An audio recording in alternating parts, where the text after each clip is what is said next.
हरे कृष्णा। सभी भक्तों का स्वागत है आज की वैष्णव एटिकेट क्लास में।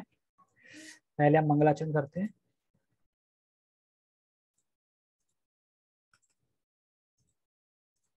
ओके। ओम अज्ञानतिमिरान्धस्य ज्ञानञ्जनशलाकया चक्षुरुन्मीलितं येन तस्मै श्रीगुरुवे नमः। श्रीचैतन्यमनोभीष्टं स्थापितं येन भूतले स्वयं रूप कदा मह्यं ददाति स्वपदान्तिकम्। वन्देऽहं श्रीगुरु श्रीयुतापदकमलं श्रीगुरून् वैष्णवांश्च श्रीरूपं साग्रजातं सहगण रघुनाथान्वितं तं सजीवं साधुवेतं सावधूतं परिजन सहितं कृष्ण चैतन्य देवं श्रीराधा कृष्ण पादान् सहगण ललिता श्री विशाखान्वितां च हे कृष्ण करुणा सिंधु दीनबंधु जगत्पते गोपेश गोपिका कांत राधा कांत नमस्ते। तप्त कांचना गौरांगी राधे वृंदावनेश्वरी वृषभानुसुते देवी प्रणमामि हरिप्रिये। वाञ्छाकल्पतरुभ्यश्च कृपा सिन्धुभ्य एव च पतितानां पावनेभ्यो वैष्णवेभ्यो नमो नमः। जय श्री कृष्ण चैतन्य प्रभु नित्यानंद श्री अद्वैत गदाधर श्रीवासादि गौर भक्तवृंद। हरे कृष्णा कृष्णा कृष्णा हरे हरे हरे राम राम राम हरे हरे। रामाय रामभद्राय रामचंद्राय वेदसे रघुनाथाय नाथाय सीताय पतये नमः।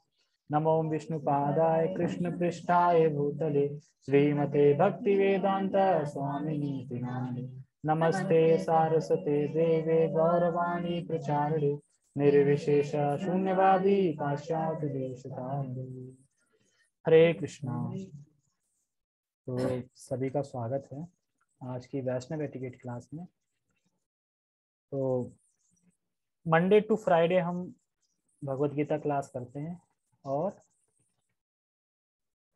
संडे सैटरडे को क्लास नहीं होती है बिकॉज मैं टेम्पल जाता हूँ, और संडे को वैष्णव एटिकेट करते हैं क्योंकि भगवत गीता तो एक सीरीज में चली रही है अपनी, बाकी कोई अन्य पुस्तक भी होनी चाहिए प्रभुपाद जी की। तो अभी वैष्णव एटिकेट कर रहे हैं, उसके बाद ये खत्म होने फिर हम करेंगे कृष्णा बुक शुरू। ठीक है, कृष्णा बुक शुरू करेंगे। हमने 4th चैप्टर पढ़ लिए थे, 5th चैप्टर से स्टार्ट करेंगे। ठीक है, तो हम शुरू करते हैं। हम इसमें सुन रहे थे जप के बारे में कि सबसे महत्वपूर्ण जो कार्य है वो जप है। अब कोई बोले जप क्यों है? क्योंकि जीवन भगवान का नाम लेने के लिए ही मिला है, बाकी फिर बाद के काम करने के लिए मिला है। तो फिर कौन सा इंपोर्टेंट काम होगा सबसे ज्यादा? क्योंकि जिस पर्पस के लिए आपको अगर किसी क्या बोलते किसी दफ्तर में या किसी फैक्ट्री में अपॉइंट किया गया है, जिस चीज के लिए, जिस पोजीशन के लिए, तो आप वही करोगे ना। वो आप काम अपना निपटा लो तो फिर आप कुछ भी कर सकते हो, खड़े भी हो सकते हो, दूसरे डिपार्टमेंट में भी जा सकते हो। तो इसी तरीके से पहला कर्तव्य हमारा भगवान का नाम लेना ही है, क्योंकि हमें भगवान की प्राप्ति के लिए ही ये योनि मिली है कि ताकि हम भगवत धाम वापस जा सकें। अभी हमें लग रहा है ना कि हमारे ये घर है, ये हमारी माँ है, ये पिता हैं, ये भाई हैं, ये बहन है। अब मान लो कि अगर बाद में चला ये था तो सपना था, फिर क्या होगा?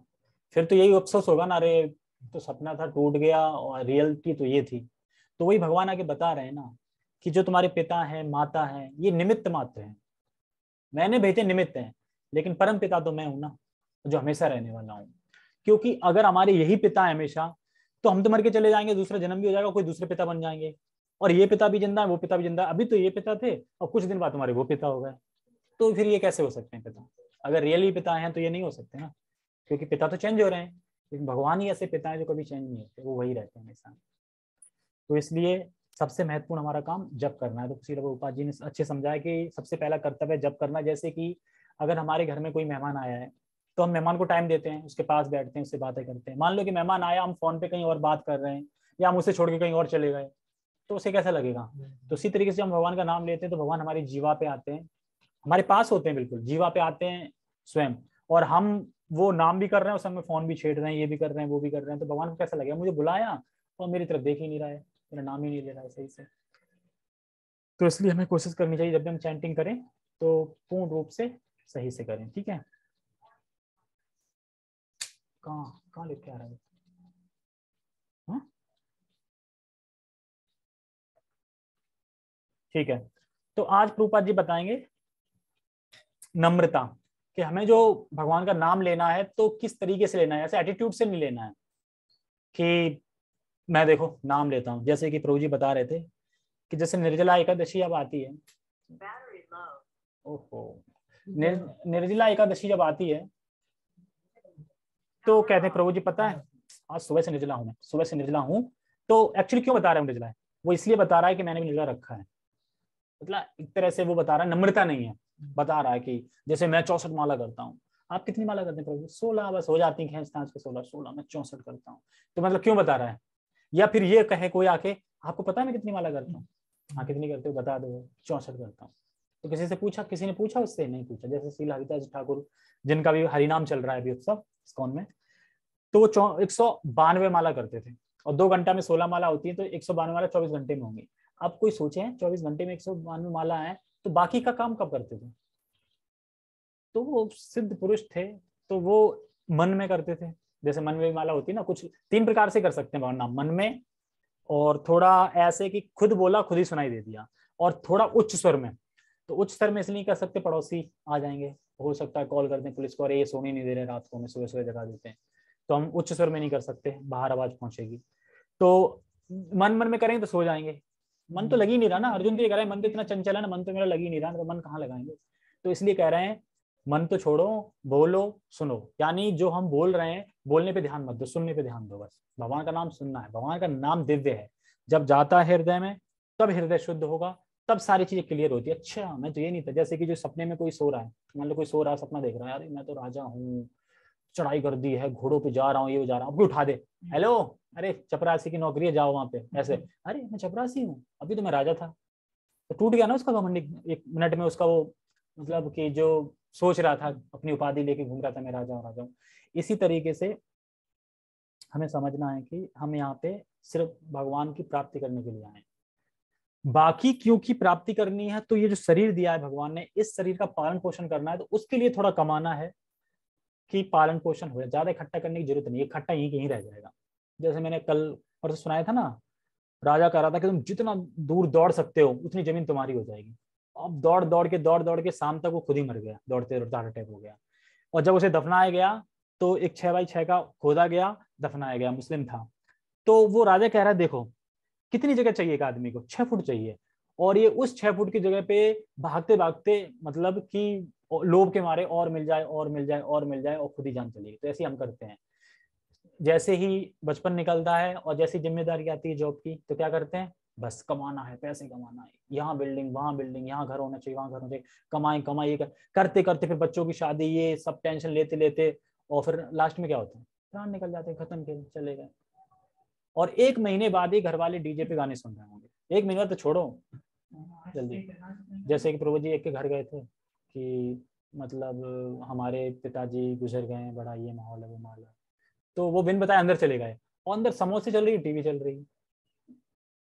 जैसे कहते नहीं, जब भी किसी मतलब औरत के संग कुछ अपमान होता है तो लोग निकलते हैं कैंडल्स लेके, अपमान है भाई अपमान है, मतलब नारेबाजी करते हैं, और बाद में कहते हैं जब नारेबाजी कर दी इंडिया गेट पहुंच के बोलते हैं देखिए सबके लिए वहां पे समोसे चाय है, वो लेके निकले। कोई मतलब नहीं है, वो खाली आए कैंडल रखे समोसे चाय पिए और चले गए, कुछ बदलाव हुआ? और 6 महीने बाद फिर कुछ हो गया, फिर कैंडल उठाएंगे, फिर चल देंगे, गलत है भाई गलत है, इंसान नारी के संग नारी के साथ अपमान है, फिर से बोलेंगे, फिर वही, और फिर चले जाएंगे। हुआ क्या? रिपीट रिपीट रिपीट चल रहा है। तो इसीलिए जब तक भगवान को केंद्र में नहीं लाएंगे तब तक कुछ भी नहीं हो सकता। ठीक है, तो नम्रता पे पढ़ते हैं। श्री चैतन्य महाप्रभु ने अपनी शिक्षाष्टकम में प्रार्थना में कहा है, क्या कहा है, दिखा देता हूं। प्रणादपि सुनिचेना तरोरपि सहिष्णुना अमानिना मान देना कीर्तनिया सदा हरि। स्वयं को मार्ग में पड़े हुए तृण से भी अधिक नीच मानकर वृक्ष के समान सहनशील होना, मिथ्या मान की कामना न करके दूसरों को सदैव मान देकर हमें सदा ही श्री हरिनाम कीर्तन विनम्र भाव से करना चाहिए। तो हमें कितने विनम्र भाव से करना चाहिए हरिनाम कीर्तन? देखो इसमें बता रहे हैं, जब तक कोई घास के तिनके से भी अधिक विनम्र नहीं होता, तो घास के तनके की तरह हमें विनम्र होना है। घास क्या करती है, खड़ी रहती है, लोग आते हैं उसमें पैर रख के जाते हैं। घास बेचारी कुछ कहती है कि अब की बार कील लेके आऊंगी, मैं कील बन जाऊंगी, जैसे तू पैर रखे मैं तेरे पैर को ना फाड़ दूंगी, बोलती है ऐसे नहीं, बेचारी नब जाती है और फिर निकल फिर खड़ी हो जाती है। तो घास की तरह एकदम विनम्र होना है तनके की तरह। अच्छा, और पेड़ क्या करते हैं, पेड़ क्या करते हैं, पेड़ ये करते हैं कि एक तो पेड़ छाया देते हैं, दूसरा फल भी देते हैं। हम पेड़ पे पत्थर मार के फल तोड़ते हैं, तो पत्थर के जवाब में पेड़ क्या देता है, पत्थर देना चाहिए ना, लेकिन फल देता है। तो क्या इतना कोई सहिष्णु ना हो सकता है? मतलब कहने का है, जो तुम्हारा सम्मान कर रहा है उसको तो तुम सम्मान दे सकते हो, लेकिन जो तुम्हारा सम्मान नहीं कर रहा है उसको सम्मान देना, उसको बोलना है तथागति समुच्चय। हमें वैसा विनम्र बनना है कि जो तुम्हें सम्मान नहीं दे रहा है उसको सम्मान देना। सम्मान देने वाले को तो आराम से सम्मान दे दो, कोई कठिनाई नहीं है। अब जो सम्मान नहीं दे रहा है उसको सम्मान कैसे दोगे, वो दिक्कत है। जब तक कोई घास के तिनके से भी अधिक विनम्र नहीं होता है तब तक वह हरे कृष्ण महामंत्र का सतत कीर्तन नहीं कर सकता। यानी हम हरे कृष्ण अगर कीर्तन कर रहे हैं तो हमें अपने हृदय को विनम्र करना पड़ेगा, घास की तरह और पेड़ की तरह। वो दूसरे के सबके लिए विनम्र होता है। ऐसा नहीं है कि वही पेड़ को काट रहा है और उसी पे छाए ले रहा है, उसी को फल तोड़ रहा है, वही खा रहा है, उसी को काटने में लगा है। ऐसा विनम्र कौन हो सकता है? विनम्रता स्वाभाविक रूप से तथा जैसे जैसे भक्ति में हमारी प्रगति होती है वैसे वैसे आती रहती है। इसलिए सभी को व्यवहार में तथा अपने मार्ग में सावधानी पूर्वक रहने का प्रयत्न करना चाहिए। विशेष रूप से भक्तों के संबंध सभी को मिथ्या अहंकार से स्वयं को बचाकर रखना चाहिए। जिस समय भी यह मिथ्या अहंकार अपना सिर उठाए, एक क्षण का विलंब न करते हुए तुरंत उसे नियंत्रित करें, क्योंकि मिथ्या अहंकार तथा पवित्र नाम एक साथ नहीं हो सकते। देखो, एक होता है ट्रू अहंकार, एक होता है मिथ्या अहंकार, मतलब झूठा अहंकार। मिथ्या अहंकार मतलब कि जो हम है नहीं समझ रहे हैं, अपने आप को शरीर मान रहे हैं, शरीर से जुड़ी हुई चीजें अपनी मान रहे हैं। अब एक बात बताओ, ये सब लोग तो जानते हैं हम आत्मा है, शरीर नहीं है। आत्मा का कोई रिलेशन होता है आत्मा से? मतलब आत्मा का कोई शरीर से रिलेशन होता है? नहीं। और हम शरीर है नहीं, तो हमारे जितने भी यहाँ रिश्ते दिख रहे हैं वो शरीर से ही तो जुड़े हुए हैं ना, और हम तो शरीर है ही नहीं, तो रिश्ते हैं फिर? नहीं है रिश्ते, एक हिसाब से भी देखो। लेकिन हमें ख्याल रखना है, क्यों? क्योंकि जिस तरीके से मैं भगवान का अंश हूँ, मेरे अंदर आत्मा, वैसे वो भी भगवान के अंश है, उनके अंदर भी आत्मा। तो जैसे कि अगर हम उंगली काटें अपनी तो दर्द होगा ना, ऐसे ही जब जानवर की उंगली काटें तो उसको भी तो इतना ही दर्द होगा। तो यही सोच के नहीं काटना चाहिए कि हमारे जब इतने दर्द हो रहा है तो उसके भी होगा। हमें कैसा लगेगा हमारी उंगली काटे तो उसको भी ऐसा लगेगा जानवर को। भले ही वो बोल नहीं पा रहा है मुंह से कि मेरे दर्द हो रहा है, दर्द हो तो रहा है ना उसके दर्द। लेकिन कुछ लोग कहते हैं नहीं, जानवर की आत्मा नहीं होती, हमारे अंदर आत्मा है। उन्हें फिर अच्छे से फ्राई करा जाएगा। ठीक है, तीव्र इच्छा पूरा पढ़ लिया ना मैंने। तीव्र इच्छा, तीव्र इच्छा हमारे आध्यात्मिक जीवन की नींव है। हमारी प्रबल इच्छा और पवित्र नाम जप करने की हमारी उत्कंठा श्री कृष्ण को अधिक आनंदित करती है, और वही अच्छे जप की मूलभूत आवश्यकता है। तीव्र इच्छा आध्यात्मिक जीवन की नींव। जैसे कि तीव्र इच्छा मतलब है कि जल्दी, मतलब इच्छा हमारी होनी चाहिए कि मुझे भगवान के पास जाना है, मुझे भक्ति करनी है। ऐसा नहीं है भक्ति कर लेंगे क्या है, अभी तो बहुत समय पड़ा है ना, अभी तो क्या, अभी तो मैं जवान हूँ, है ना, अभी तो बुढ़ापा आएगा तब कर दूंगा। बुढ़ापे की कौन कर रहा है, बता दो कोई, बता दो अपने उसमें कर रहा है कोई, अपने परिवार में, अपने मोहल्ले में, अपनी जाति में कोई बता दो कि बुढ़ापे में कोई कर रहा हूँ। और लोग कहते हैं अरे अभी जवानी भक्ति क्यों करी जाती है, बुढ़ापे में करनी चाहिए। बुढ़ापे में कर ही नहीं सकते। हाँ, अभी से प्रैक्टिस रहेगी तो कर लोगे, प्रैक्टिस रहेगी तो कर लोगे। अगर बोले कोई कि 60 साल के बाद अब भक्ति कर लो तुम, तो भैया वो वही है कि अगर भक्तों के संग में रहने लगे कहीं जाके तो हो जाए, नहीं फिर घर पे तो तुम भूल जाओ, नहीं हो सकती। तो इसीलिए उत्कंठा रखनी चाहिए हमें कृष्ण के बारे में जानने के लिए, आध्यात्मिक प्रगति करने के लिए। तो ये जब रखेंगे तो जप में हमारी मूलभूत, तो जप के लिए बहुत अच्छा है, और ये आवश्यकता है जप के लिए। ध्यान पूर्वक श्रवण, तीसरा पॉइंट, ये बहुत जरूरी है। जब भी हम जप करें तो हमें ध्यान पूर्वक सुनने का प्रयास करना चाहिए। लेकिन हमें तो ऐसा लगता है हम तो हारमाला सुन रहे हैं, लगता है ना, बोल रहे हैं, याद रहता है क्या? याद है 5 मिनट पहले का भी कि मैंने माला कोई सुनी थी, अभी तुरंत सुन रहे हैं, उसका कुछ भी याद है? कुछ भी याद नहीं, तो सुना क्या है? कुछ भी याद नहीं है। 16 माला पूरी खत्म, और क्या तुम्हें लगा कुछ याद है कि 16 इतनी बार नाम लिया है तो कुछ हो कि हाँ लगा हो कि नाम नाम गूंज रहा है बार बार, ऐसा कुछ लगता है? कुछ नहीं लगता है। ऐसा लगता है 16 हो गई, बस रख दो, अब 4 और बाद में कर लेंगे। मैं अपनी बता रहा हूँ, 4 और बाद में कर लेंगे, बस फिर सीधा कल करेंगे। तो प्रभु जी जैसे बता रहे थे क्लास में, 100% में से कितना, 0.02 उतनी % अभी हम माला कर रहे हैं। और सोच के देखो कितनी और करनी है। 100% 50 करेंगे तब भी ठीक है, 100% में 0 मतलब कहना ना के बराबर, क्योंकि अभी कुछ है ही नहीं ना, बस अभी तो रट रहे हैं, अभी तो मतलब बोल रहे हैं मुंह से, लेकिन बस भगवान ये कहते हैं कि तुम जीव तो हिला सकते हैं ना। हरे कृष्णा बोले जीव ही तो हिल रही ना, जीव हिलाने में कौन सी कठिनाई है। अगर तुम जा रहे हो पैदल तो हरे कृष्णा करते हुए चले जाओगे तो कुछ थक जाएगा क्या, कुछ निकल जाएगा या फिर तुम्हारे कुछ हो जाएगा क्या, कुछ नहीं होगा ना। लेकिन लाभ कितना है ये तुम्हें बाद में पता चलेगा, जीते जी पता चल जाएगा लाभ कितना है। जैसे कि एग्जाम्पल अपन सभी बैठे हैं, इतने इतने सारे वो करें, इस संस्था पे गए उस संस्था पे गए, क्या लेकिन जीवन में परिवर्तन आया था अपने जीवन में, मतलब कि मतलब वो ठीक है तुम सब कुछ कर रहे हो वो सब ठीक है, लेकिन जीवन में परिवर्तन आया क्या, मतलब कि हम सुबह जल्दी उठने लगे, माला करने लगे, नाम लेने लगे, मतलब और अब फालतू किसी से बात नहीं करनी है, ये सब बदलाव आ रहे हैं ना। तो ये बदलाव कौन ला रहा है, हरि नाम ले रहे हैं तो वही तो बदलाव कर रहा है ना, सफाई कर रहा है ना जो इतना जमा पड़ा था, तो उसकी वजह से बदलाव, यानी बदलाव हो रहा है, यानी चीज इफेक्टेड है, काम कर रही है। और अगर मान लो कोई लोग है ना सालों साल जुड़े रहते हैं, 20-20 साल तक हम फलाना फलाना गुरु से जुड़े हैं और काम वही कर रहा है, लहसुन प्याज दबा के चल रहा है, बीड़ी भी चल रही, गुटखा भी चल रहा है, सब चल रहा है, खड़े हो रहे हैं 8 बजे और हम 25 साल से जुड़े हैं, तो क्या जुड़े हो तुम, बदलाव क्या है, चेंज कुछ हुआ ही नहीं तुमने। तो ये समझना ठीक है। तो ध्यानपूर्वक श्रवण, तो हमें कोशिश करनी चाहिए कि हम ध्यानपूर्वक सुने। हमारा अच्छा जप श्रवण के स्तर पर ही अवलंबित है, अतः ध्यानपूर्वक श्रवण अच्छे जप का एक प्रमुख अंग है। श्रील प्रभुपाद जी कहते हैं कि संपूर्ण रूप से मंत्र की ध्वनि पर अपना ध्यान केंद्रित करो, प्रत्येक नाम अलग अलग स्पष्ट उच्चारण करो, यानी हरे कृष्ण कृष्ण कृष्ण हरे हरे, हरे राम राम राम हरे हरे। ये तुम 16 माला भी कर लोगे, 64 भी कर लोगे, 192 भी कर लोगे। मैं बोलूं Coca Cola Cola Cola Coca Cola Cola Cola बोलो 64 बार, एक माला करो, चलो 64 कोला कोला की, पता तुम करोगे एक माला कि क्या बोल रहा हूं मैं, मतलब खुद से फीलिंग आई क्या बोल रहा हूँ। लेकिन हरे कृष्ण जब करोगे ना कभी फीलिंग नहीं सकती मैं क्या बोल रहा हूँ, तो इसी से तुम मिला लो, ये आध्यात्मिक वर्ड है, ये भौतिक वर्ड है। कोका कोला बोल नहीं सकता है कोई, और तुम 16 माला तो खूब कर रहे हो, उसमें कोई कठिनाई आई, तुम बार बार क्यों बोल रहा हूँ, हमेशा बोल रहे हो, लेकिन कभी बोर हुए उससे कि मैं बार बार क्यों बोल रहा हूँ। अब समझ आ गया ना, स्पेशल चीज है ये, ठीक है।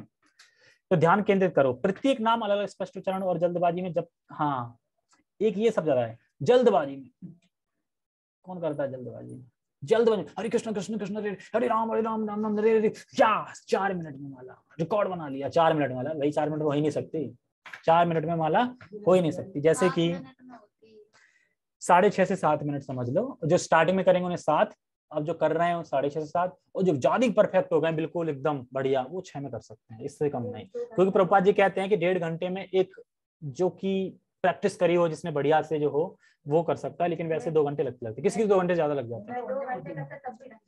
जल्दबाजी का जब का यहाँ प्रभुपाद जी क्यों बता रहे हैं, देखो जल्दबाजी का जब इसलिए प्रभु बता रहे हैं, मान लो कि मैं यहाँ बैठा हूँ जब कर रहा हूँ, अब मुझे तुलसी आरती करनी है, तुलसी आरती करने वाले आ गए, अब वो माला मैं कैसे करूंगा, फिर अपने आप जल्दी करूंगा कि नहीं करूंगा, वो जल्दबाजी। जैसे कि अब मुझे अभी 5 बजे आरती गानी है मुझे जूम पे ऑनलाइन इस्कॉन वृंदावन में, अब मैं 4:45 पे मतलब जब कर रहा हूँ 5 बजे गानी है, अब मैंने 1 कर ली, 2 कर ली, सोच रहा हूँ तीसरी भी कर लूँ, अब तीसरी स्टार्ट कर दी, और फिर देख रहा हूँ कि टाइम बचा है 5 मिनट, तो मैं क्या करूंगा, छोड़ूंगा तो पर, या सोचूंगा जल्दी जल्दी कर लूँ, जल्दी जल्दी करूंगा, तो ये जल्दबाजी मना कर रहा है।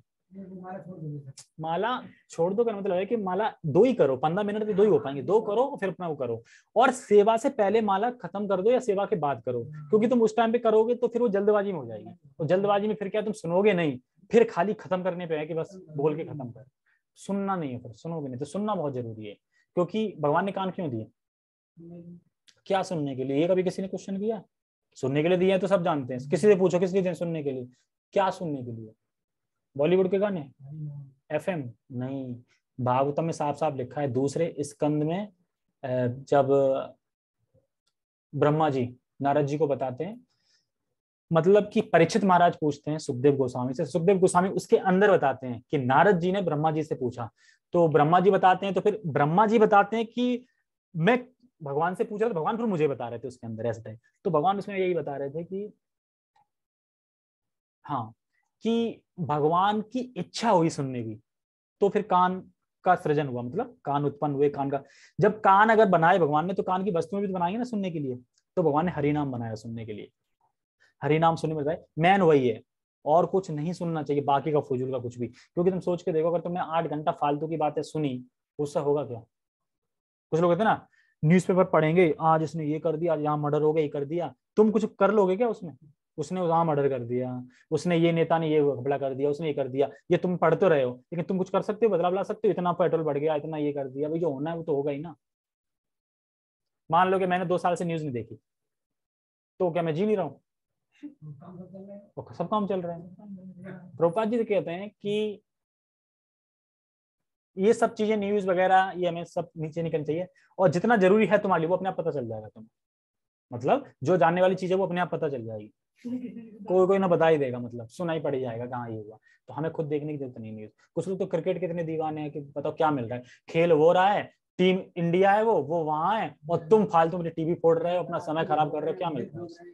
सब कुछ कर रहे हो। तो ये मूर्खता है। भगवान का नाम सुनने के लिए भगवान ने कान दिया और किसी चीज को नहीं दिया। तो इसलिए वो कहते हैं श्रवण करो। श्रवण इसलिए सबसे इंपोर्टेंट है, श्रवण से ही सारा कुछ होता है।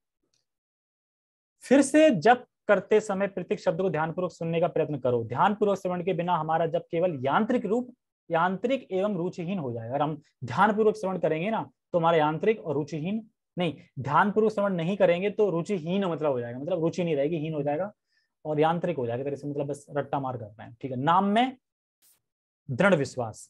सभी को भगवान के पवित्र नाम का पूरी श्रद्धा से उत्साह तथा श्री चैतन्य महाप्रभु के वचनों पर दृढ़ विश्वास रखकर करना चाहिए। जो कोई भगवान के पवित्र नामों का जप करता है वह धीरे धीरे आध्यात्मिक नियमों के सर्वोच्च पद पर पहुंच जाता है। श्रील प्रभुपाद जब 5,000 साल पहले भगवान ने जब गीता बोली थी, जब अर्जुन को सारा बता दिया था, सर्वधर्मान, क्या लास्ट क्या चलती थी? सर्वधर्मान परित्यज्य माम एकम शरणम व्रज अहम त्वं सर्व पापेभ्यो मोक्षयिष्यामि मा शुचः। सारे धर्मों का परित्याग करके मेरी शरण में आ जाओ। अरे ऐसे कैसे आ जाऊं? माँ का धर्म, पत्नी का धर्म कैसे छोड़ के आ जाऊं? वो कुछ हो गया तो, शिव को छोड़ दिया तो गुस्सा हो गए। क्या कहते हैं? डरो मत, मैं सारे पापों को खत्म कर दूंगा, डरो मत। जो भी तुम्हें पाप लगने वाले धर्म छोड़ने का, मेरी शरण में आ जाओ। तो ये बोला, लेकिन धीरे धीरे क्या हुआ, ये अलग ही हो गया, मतलब भूल गए लोग। मतलब तो चैतन्य महाप्रभु फिर से आए, कीर्तनिया सदा हरि, मतलब कि सिर्फ भगवान की शरण में कीर्तन हरि करो। तो फिर वो दोबारा बताने के लिए भक्त भाव में आए। इस तरीके से योग वातावरण, हाँ वातावरण भी अच्छा होना चाहिए। जब कर रहे हैं तो ऐसा नहीं है कि आप कहीं बैठ गए भीड़ भाड़ में, गोल चौराहे के एकदम बीच में, यहाँ मैं जब करूंगा समझा कर लोगे जब वहां इधर से पी इधर से पै, नहीं हो पाएगा। तो योग वातावरण होना चाहिए। प्रत्येक व्यक्ति को अच्छे जब के अनुकूल वातावरण का चयन करना चाहिए। अनुकूल का मतलब होता है वही जहाँ पे शांति हो, अच्छा हो। जैसे मान लो अपन टेम्पल के अंदर जाते हैं तो वहां पे जैसे ही अपन टेम्पल में एंट्री करते हैं वहां का माहौल अलग होता है बिल्कुल। वहां पे स्पिरिचुअल होता है, अपने आप ही एकदम कुछ नहीं रखा संसार में, यही सब कुछ अपने आप आने लगता है। जैसे हम टेम्पल, क्योंकि वहां पे हमेशा 24 आवर्स हरे नाम कीर्तन हो रहा है, और जहाँ कीर्तन होता है वो स्पिरिचुअल रूम हो जाता है। अगर तुम इसमें हमेशा कीर्तन करो, कथा करो इसी रूम में, और फिर तुम जब इस रूम में एंटर करोगे तो तुम्हारी फीलिंग अलग हो जाएगी अपने आप। जैसे हम शिव कृष्ण प्रभु वहां गए थे, उस रूम में एंटर करने से नहीं होता अलग, रूम अलग ही लगता है एकदम, और उसमें पहले भूस भरा था। तो इस तरीके से तो स्पिरिचुअल ध्वनि सुन सुन के वो चीज भी आध्यात्मिक हो जाती है। अब मुंबई जैसे शहर में ऐसे शांत स्थान का चयन करें जहां जप में कोई व्यवधान ना आए। मतलब कि ऐसा नहीं है कि बिल्कुल ऐसी जगह बैठ गए कि जहाँ मच्छर काट रहे हैं, कीड़े आ रहे हैं, वीड़े आ रहे हैं, अब तुम जब कर रहे हैं हरे कृष्ण कीड़ा काट गया तो ऐसे करके तो फिर कहाँ पे हो पाएगा। अच्छे स्थान पे बैठो कि जहाँ पे कोई दिक्कत ना हो। रेसी भी चलानी पड़ रही है तो चला लो, मतलब अच्छी जगह पे। या फिर सबसे अच्छी जगह तो मंदिर है, टेम्पल है, और फिर उसके बाद घर पे भी कर सकते हैं, लेकिन भीड़ भाड़ के एरिया से बचो।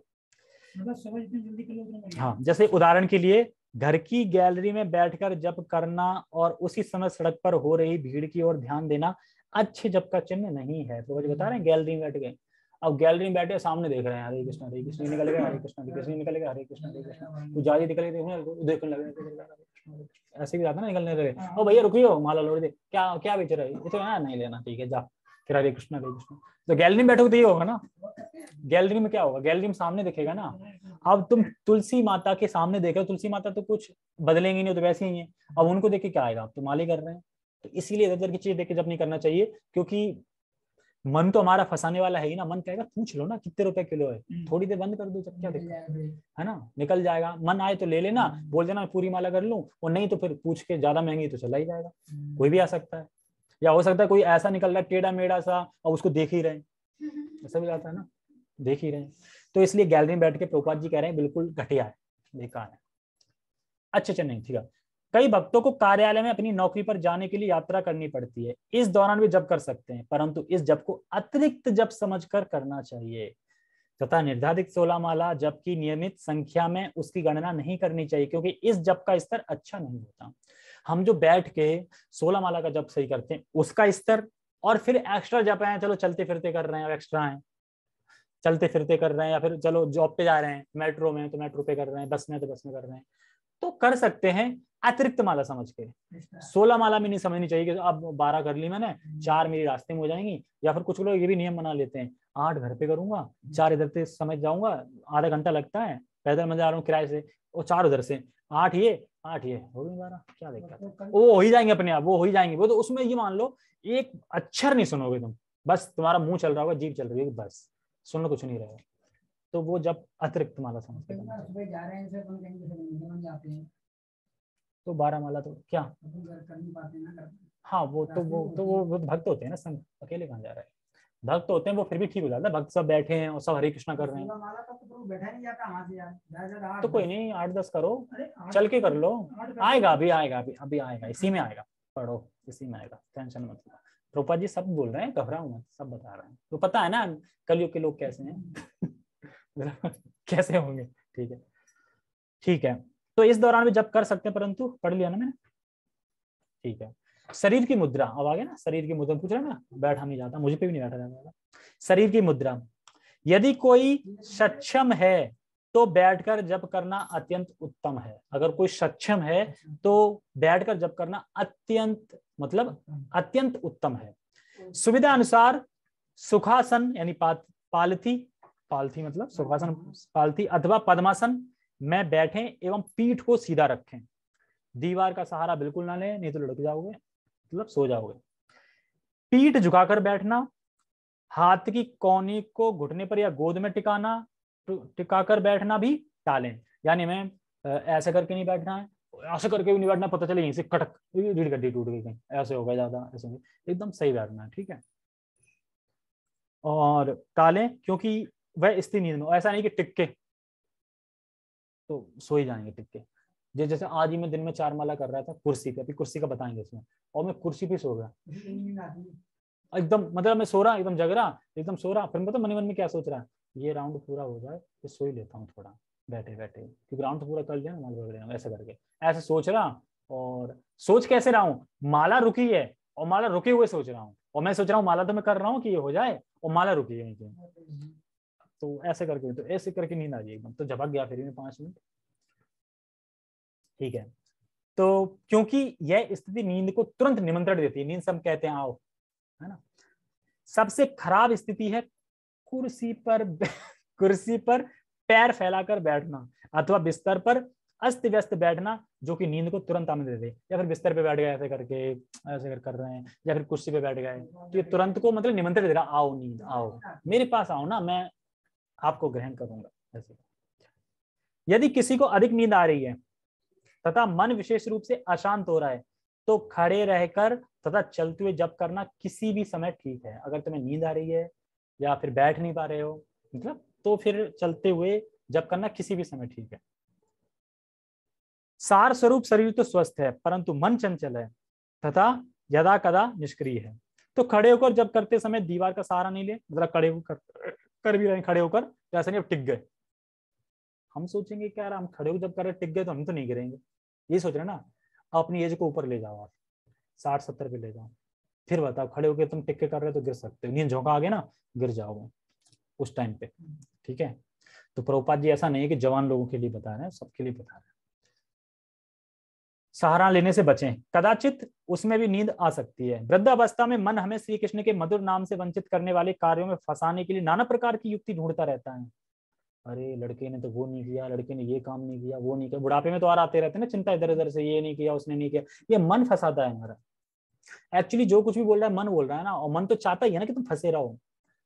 कोई चाहेगा, मान लो कि अब मैंने कोई नौकर रहा है और फ्री में नौकरी कर रहा है, तो मैं चाहूंगा वो भागे, है ना। तो इसी तरीके से हम माया की नौकरी कर रहे हैं, माया के दास हैं, जेल में है, तो माया तो है, क्योंकि प्रभु जी कहते हैं देवी धाम है, मतलब कि जो देवी दुर्गा है वही तो संभाल रखा है पूरा, भौतिक जगत तो वही है, वही एक तरीके से भौतिक जगत ही है जो भी है, मतलब ठीक है। तो इसलिए लोग दुर्गा की पूजा करते हैं क्योंकि वही देती है ना फल वगैरह, लाभ वगैरह सब देते हैं, इसलिए लोग जाते हैं, जय माता दी। फिर कहाँ तक चढ़ जाते हैं, वृंदावन नहीं जा पाएंगे, वहां 14 कोस वहां चढ़ जाएंगे, हम भी चढ़ गए थे, वहां पे 14 कोस चढ़ जाएंगे और थकेंगे भी नहीं और रात भर जगेंगे और ठंड में ठुठरेंगे भी नहीं। और उनसे बोल दो वृंदावन चले जाओ, धाम है भगवान के, कृष्ण ने वहां पे जन्म लिया था, लीलाएं करी, वहां जाके शुद्ध हो जाओगे, हृदय शुद्ध हो जाएगा, वहां नहीं जा पाएंगे। वृंदावन तो सोचते हैं अरे तो सब फालतू, जब तक कर्राट ना मिले, जब तक पहाड़ियां नहीं चढ़ेंगे। लेकिन वो एक्चुअली जा क्यों रहे, मन्नत मांग लो पहाड़ियां देखने, बस कोई मतलब नहीं है। ये नहीं है कि हम कितना बदले, अगर हमें वहां मौका मिल जाए तो वहां भी सिगरेट पी लेंगे, वहां भी गुटखा खा लेंगे, वहां मौका मिले।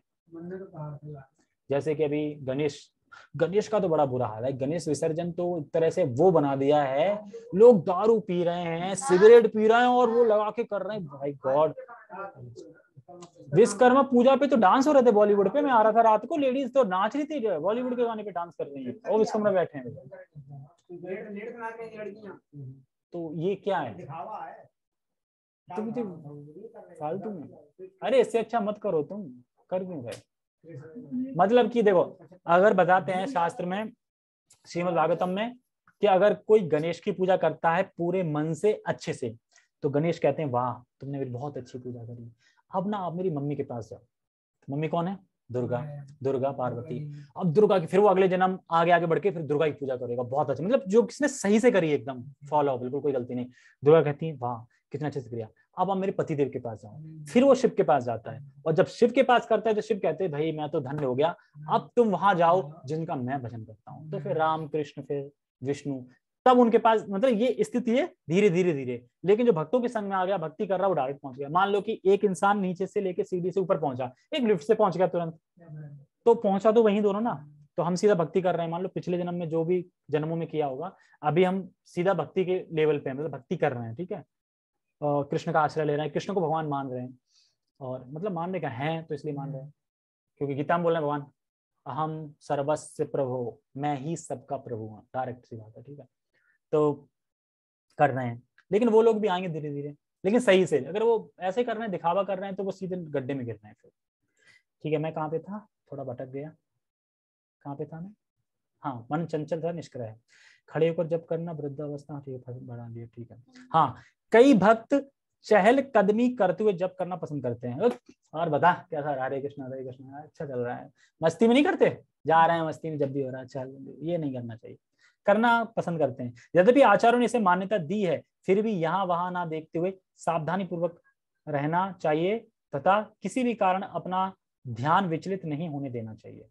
एक महत्वपूर्ण बात यह है कि सभी को अपना मस्तक थोड़ा सा नीचे झुकाकर चलने से मन केंद्रित करने में सहायता मिलती है। ऐसा सब बात है ना, अगर हम खड़े होकर भी कर रहे हैं जब, तो हम अगर ऐसे नीचे देखें तो क्या नीचे तो देख रहे हैं ना, तो मन सही है ना, अब इधर तो देखने लगे तो एक्चुअली होता क्या है। देखो, मैंने मान लो कि तुलसी को देखा, ओहो ये कभी गमला लाना पड़ेगा, ये सही नहीं लग रहा प्लास्टिक का, मतलब सोच रहा हूँ ना, जब भी कर रहा हूँ, कहाँ मिलेगा, वहां पे मैं जाता हूँ ना कालका जी, तो वहां पे बहुत सारे गमले होते हैं, अच्छा गमला तो ले आऊंगा। हाँ 2 मिनट रह गए हैं। तो इस तरीके से तुम जब कर रहे हो, क्या कर रहे हो, तो चिंतन कर रहे हो ना, यानी किसको देख के, गमले को देख के। तो इसी तरीके से हम कहीं भी नजर डालेंगे, अब कहीं चलेगी ईंट पे चलेगी, ईंट कैसी है, अच्छा ऐसी है, ये जो पॉइंट उधर जाएगा, बारिश से हो जाता है, मतलब कुछ भी सोच सकते हैं। इसलिए अगर जमीन पे चलेंगे तो फिर भी सहायता मिलेगी, कुछ ज्यादा नहीं सोचना, ठीक है। तो आई होप कि समझ में आया होगा। दक्षता यानी निपुणता हम अगले संडे करेंगे, ठीक है। और हम चाहते हैं कि इसको हम जल्दी खत्म करें, मतलब तो हम कृष्णा बुक शुरू कर सके। 64 पेज हैं अभी इसमें ये वैष्णव एटीट्यूड में सारा कुछ है, जब कैसे करना चाहिए, गृहस्थ का क्या कर्तव्य है, स्त्रियों का क्या कर्तव्य है, पुरुषों का क्या कर्तव्य है, सब कुछ बताया जाएगा इसमें, ठीक है। क्योंकि वैष्णव सदाचार हैं ये सामान। ओके, बहुत बहुत धन्यवाद सभी लोगों का। जगत गुरु शीला प्रभुपाद की जय। नित्यानंद गौर प्रेमानंदे। हरि हरि बोल। अरे